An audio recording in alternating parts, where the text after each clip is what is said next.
আমি এই ভিডিওর মধ্যে না জাস্টিস গাঙ্গুলি আর দেব এদের দুজনকে নিয়ে কথা বলবো। থাম্বনেলে তো ছবি দেওয়াই আছে। আমি আগে জাস্টিস গাঙ্গুলিকে নিয়ে কিছু কথা বলতে চাই। আমাদের সমাজে এরকম কিছু মানুষ রয়েছে এবং এই সংখ্যাটা নেহাত ছোট নয়, বেশ বড়, যারা প্রত্যেকটা পলিটিক্যাল পার্টির কী কী নোংরামি আছে সেগুলো খুব ভালো করে জানে এবং কোন পলিটিক্যাল পার্টি কী গেম খেলে মানুষের ভোট পেতে চাইছে, মানুষকে কি বোঝাতে চাইছে সেটা তারা খুব ভালো করে জানে। মানে বলা ভালো, রাজ্য সরকার আর কেন্দ্রীয় সরকারের সমস্ত লুপ হোল, মানে ডার্ক প্রসিডিওর, সেগুলোর ব্যাপারে তারা ওয়াকিবহল। সেই কারণে কোনো পলিটিক্যাল পার্টিকে মানুষ না মন থেকে ঠিক মানতে পারে না, কিন্তু অপশান নেই, তো ভোট তো দিতে হবে এদের মধ্যেই কাউকে একটা, তাই ভোট দেয়। এই মানুষগুলো যখন দেখে একটা হিরোর মতো মানুষ যে আশার আলো দেখাচ্ছে, তখন মানুষের ভক্তি, শ্রদ্ধা, ভালোবাসাটা খুব বেশি বেড়ে যায়। এই বছরের বইমেলাতে লালমাটি প্রকাশনীতে আমাদের এই জাস্টিস গাঙ্গুলি ভিজিট করেছিলেন এবং উনি ডক্টর পঞ্চানন ঘোষালের লেখা অপরাধ বিজ্ঞানের বই পারচেস করেছিলেন। আমি তো বইমেলায় 6-7 বার গেছি, 67খানা মতো বই কিনেছি। জাস্টিস গাঙ্গুলিকে আমি ফলো করতাম, ওকে। তো উনি যখন কিনেছেন, ক্রিমিনাল সাইকোলজি বা ক্রিমিনোলজি নিয়ে আমি বিদেশি বই আমি পড়েছি, কিন্তু বাংলা বই আমি কখনো পড়িনি। এর মধ্যে কোনো এলিটিজম লুকিয়ে নেই। আমি সত্যিই জানতাম না যে বাংলাতে এই টপিকের ওপরে কারা ভালো বই লেখে বা কাকে আমার ফলো করা উচিত। আমি পঞ্চানন ঘোষালের নাম জানতাম, কিন্তু কিনতে ভরসা হয়নি। যখন আমি দেখলাম যে জাস্টিস গাঙ্গুলি কিনছেন, তখন সাধারণ মানুষের মতো যে ভাই আমার স্টার যা করছে আমিও সেটা করব, ওরকমই একটা ব্যাপার আপনারা ধরে নিন। কিন্তু আমারও একটা কিউরিওসিটি ছিল, তাই আমি এই বই দুটো কিনেছিলাম, অপরাধ বিজ্ঞান 1 আর 2। যদিও অপরাধ বিজ্ঞানের অ্যাকচুয়ালি 6খানা মতো খণ্ড আছে, ওকে, আরও 4টে আছে, ওকে। তো 67খানার মধ্যে 2খানা বই আমি জাস্টিস গাঙ্গুলিকে দেখে কিনেছিলাম লালমাটি প্রকাশনী থেকে। আমি যখন দেখলাম ইন্টারভিউর ক্লিপে জাস্টিস গাঙ্গুলি কথা নামটা বলা উচিত না, অভিজিৎ গাঙ্গুলি বলা উচিত, বিচারপতি অভিজিৎ গাঙ্গুলি। কারণ বিচারপতি উনি এখন, জাস্টিস কিনা সেটা আর বলতে পারছি না। যাই হোক, যখন আমি দেখলাম যে উনি বলছেন যে শুভেন্দু অধিকারী টাকা নিয়েছে, কি করে জানলেন? ওই খবরের কাগজের মোড়কে তো টাকাই ছিল, কি করে জানলেন? এই কথাটা প্রবলেম্যাটিক এই জন্য, এই যে স্টিং অপারেশনটা হয়েছিল, অনেক পলিটিশিয়ানদের ভিডিও ছবি এসেছিল তো সামনে, তো সেম কথা তো বাকিদের জন্য তাহলে বলা যায়, তাহলে সবাই নির্দোষ, রাইট? তাহলে এত প্রবলেম কোথায়? তাহলে তো কোনো চোর ফোর তো কেউ নেই, চোর ঘুষখোর কেউই তো তাহলে নেই, তাহলে সবাই তো একদম পরিষ্কার, সাদা থানিট, পুরো সাদা থানের শাড়ি। হ্যাঁ, আর একটা কথা, একটা লোক নিউট্রাল পয়েন্ট থেকে দুটো অপরাধীকে যদি শাস্তি দেয়, সেই শাস্তির ভ্যালু আছে। না তো কি আমি ওই দলকে সাপোর্ট করি তাই ওই দলের অপোনেন্টকে শাস্তি দিচ্ছি, there is no value in that. Neutral ফ্যাক্টরটাই তো রইল না, আনবায়াসড, ওনার জাজমেন্ট যে আনবায়াসড, এইটাই তো উড়ে গেল পুরোপুরি, চ্যাপ্টার থেকে পুরোপুরি ক্লোজ। উনি আজ অবধি যাদেরকে পানিশমেন্ট দিয়েছেন এই শিক্ষা ফিক্ষা এই সমস্ত দুর্নীতি নিয়ে, তাদের কি অ্যাকচুয়ালি পানিশমেন্ট পাওয়া উচিত? এই নিয়ে তো এখন কোয়েশ্চেন উঠতে পারে এবং এই নিয়ে কোয়েশ্চেন উঠবে। সিপিএম অলরেডি ঢিল ছড়া আরম্ভ করে দিয়েছে, কারা নাম বলছি না। এবারে কি হয় বলুন তো, সাধারণ মানুষ সমস্ত দলের কাছ থেকেই ঠকে 34 বছর একটা দল ঠকিয়েছে, তারপরে আরেকটা দল, তো যাই হোক।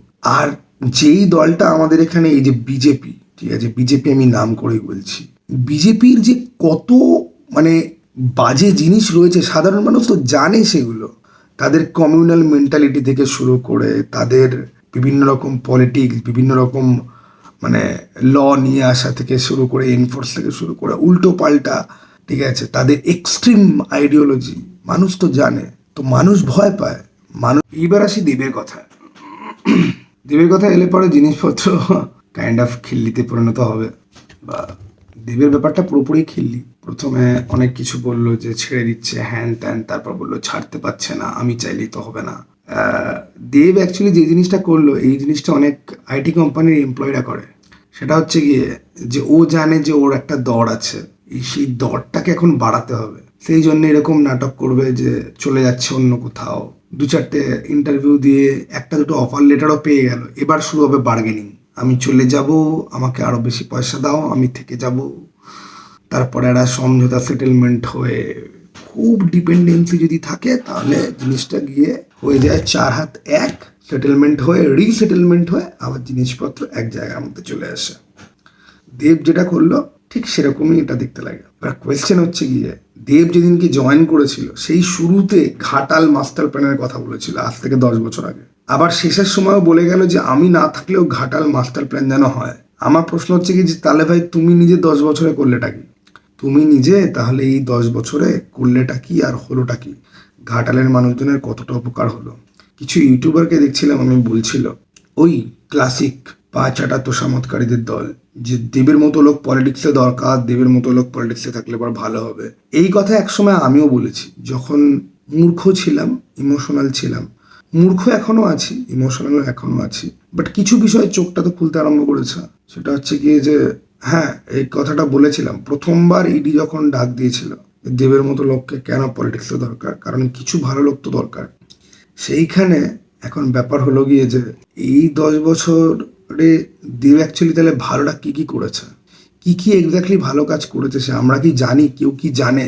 আমার ভিডিও যারা দেখছে তারা কি কেউ কি জানে? তারা কি কমেন্টে আমাকে উত্তর বা একটা জিল দিয়ে সাহায্য করতে পারে যে না দেবদা 10 বছরে এই কাজকর্মগুলো করেছে, কি কি কাজ হয়েছে? ওকে, তো এই উত্তরটা আমার জানতে খুব ইচ্ছা করে। ওকে, কন্ট্রোভার্সি তো হতেই থাকে, ঝামেলা তো চলতেই থাকে। এই ইডির যে ডাক দেওয়া, এই ইডির উপর থেকেও ভরসা উঠে গেছে। ওই মন্ত্রীদেরকে নিয়ে গিয়ে নয় দল চেঞ্জ করাবে, নয় জেল টেলে থাকবে, নয় জেল থেকে বেরিয়ে এসে দল চেঞ্জ করবে। কোনো কিছুতেই আর দেখি না যে না ভাই শাস্তি পাচ্ছে, মানে একদম প্রপার ক্রিমিনালের মতো শাস্তি পাচ্ছে।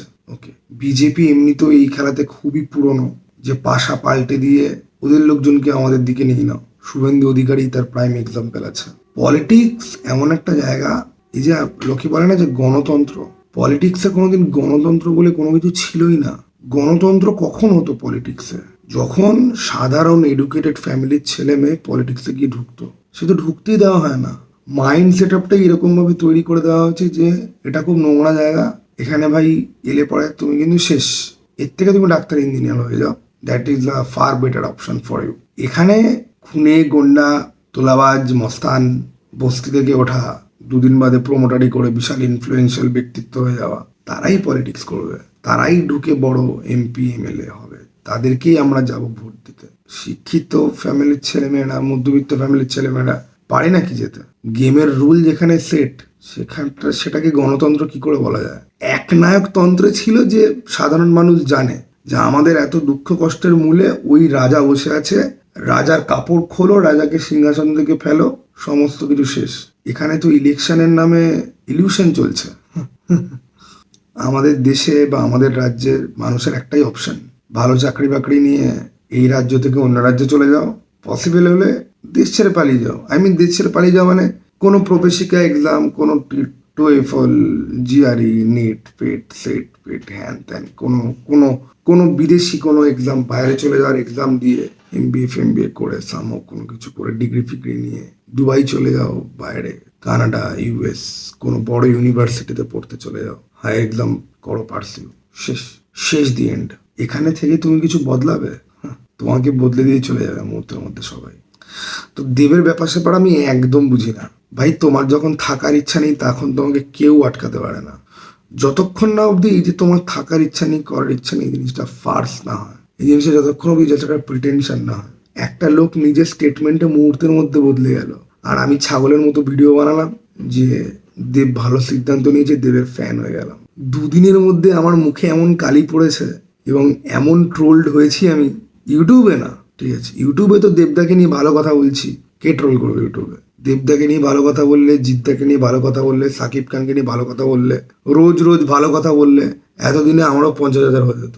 রোজ খালি এসে বলতে হবে দেবদা সুপারস্টার, কিন্তু জিদ্দা রেকর্ড ভেঙে দিল, সাকিব খান কি বক্স অফিস আগুনে জ্বালিয়ে দেবে?